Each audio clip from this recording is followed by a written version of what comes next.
여러분 안녕하십니까? 2024년 6월 2일인데요. 이제 이번 2024년 증시도 벌써 5개월이 지나갔고요. 6월 이제 첫째 주 증시가 시작이 될 텐데, 지난주에 관심을 많이 불러일으켰던 종목 중에 대해서 그 박셀바이오에 대해서 여러분들 설명을 드리고자 합니다. 박셀바이오는 이미 회사가 공시를 통해서 발표했듯이요. 이미 오래전부터 간암 그 임상 시험에 참여하고 있는 이런 상황이죠. 지난 5월 23일 날 이미 그 일부 한국 경제를 비롯한 언론들을 통해서 간 세포암의 임상 실험에서 의미 있는 구체적으로 의미 있는 결과가 나왔다 해서 조만간 조건부 승인 신청을 내겠다 이런 보도들이 나오지 않았습니까? 환자 16명을 대상으로 해서 이 중에 3명에서 종양이 완전히 사라졌다. 그리고 또 일부 부분관에 부분적으로 그 암세포가 사라졌다고 하는 거고, 그래서 전체적으로 그 객관적 그 반응이 68.75%였다. 이러한 결과를 근거로 해서 식품안전처에 조건부 허가를 신청을 위한 신속 승인 신청을 내겠다.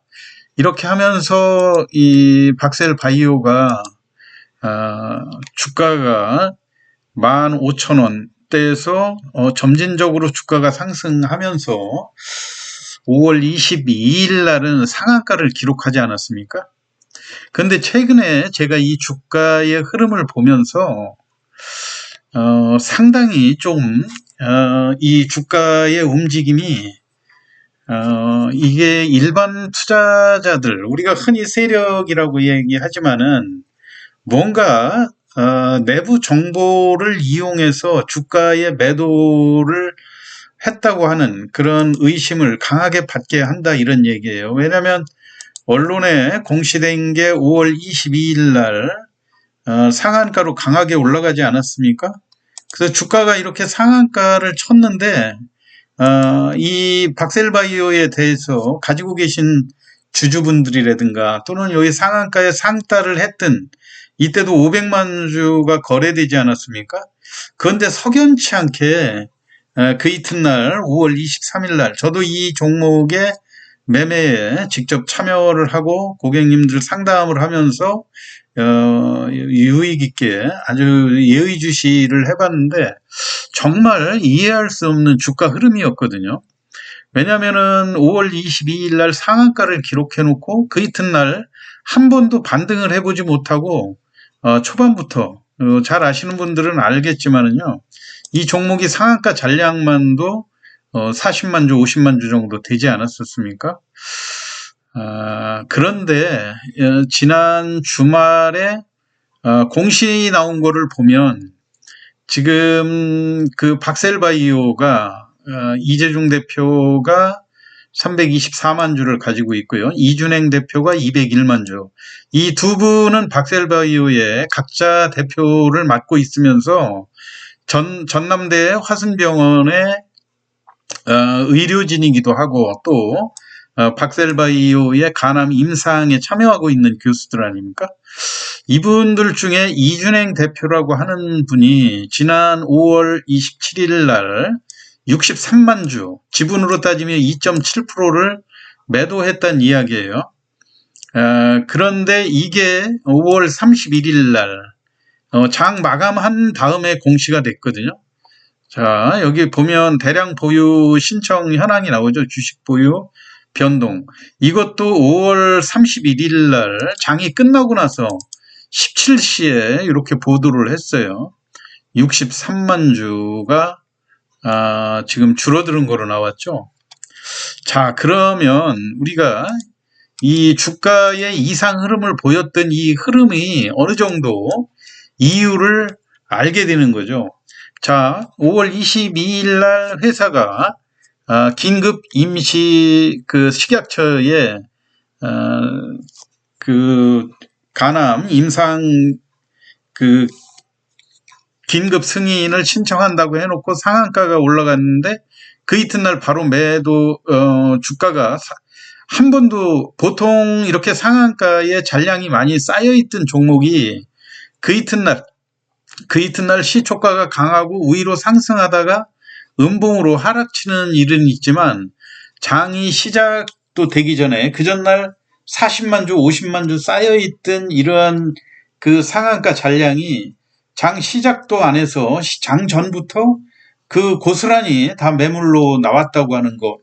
그것 때문에 이날 상따에 참여하지 못했던 사람들이 장전에 매수를 한다든가 그날 그 매매 패턴을 보시면 알겠지만 시작되기 전에 한 4, 50만 주가 거래되지 않았습니까? 그러면서 장 시작되면서 곤두박질 쳤고요. 무려 일주일 넘게 7거래일이 넘게 이 주가가 다시 25,000원에서 17,000원까지 곤두박질 치는데 이 원인이 결국은 5월 27일 날 이준행 대표가 137만 주를 매도한 걸로 이렇게 아니죠. 63만 주죠. 63만 주를 매도한 걸로 나왔다고 한다면 보통 이게 매도한 다음에 5일 이내에 공시하게 돼 있지 않습니까? 결국은 이 이준행 대표는 5월 22일, 5월 23일 주가 이 고점일 때 매도했다고 하는 그 의심을 강하게 받게 되는 거죠. 그렇기 때문에 여러분들이 대주주가 이 주식을 매도는 물론 할 수 있어요. 그렇지만 이렇게 뭔가 그 주식 시장에서 임상 승인을 신청한다는 호재성 뉴스를 내놓고 반대로 주가가 급등하는 타이밍을 이용해서 지분을 축소했다고 하는 것은 상당히 주주들한테는 불쾌한 뉴스일 수가 있는 거죠. 왜냐하면 대주주가 만약에 대주주이면서 더군다나 이 임상에 참여하고 있는 이 교수진들은 임상이 성공할 수 있는지 100% 확신을 든다. 그렇게 하면은 이 주식을 팔았겠습니까? 아무래도 뭔가 확신을 하지 못하는 이런 상황에서 주가가 올랐을 때 그래도 어느 정도의 현금을 확보해 놓자 이런 생각이 앞섰을 거라 이런 얘기죠. 이게 63만 주고 대략 2만 5천 원대 또는 2만 원대 넘어서 매도를 했다 하더라도 한 150억 정도가 넘는 그러한 현금의 그 차액을 일단 현금 확보를 해놨다고 하는 이런 상황이 될 수 있기 때문에 과연 주주들한테는 소액 주주들한테는 임상 시험을 한다고 이렇게 아주 그 달콤한 공시를 해놓고 대주주는 뒤로 이 지분을 과연 파는 것 이게 정상적인 행위인지 박셀바이오의 임상 성공을 믿고 기다린 선량한 주주들에 대해서 이게 올바른 행동인지 회사는 물론 증권 당국에서도 이 종목의 내부자 거래 의심 정황을 한번 정확히 조사해 봐야 된다. 아니면 또 회사가 이렇게 매도를 하게 됐든 이런 내용에 대해서 최소한도 주주들에게 해명이 있어야 될 것으로 생각이 듭니다.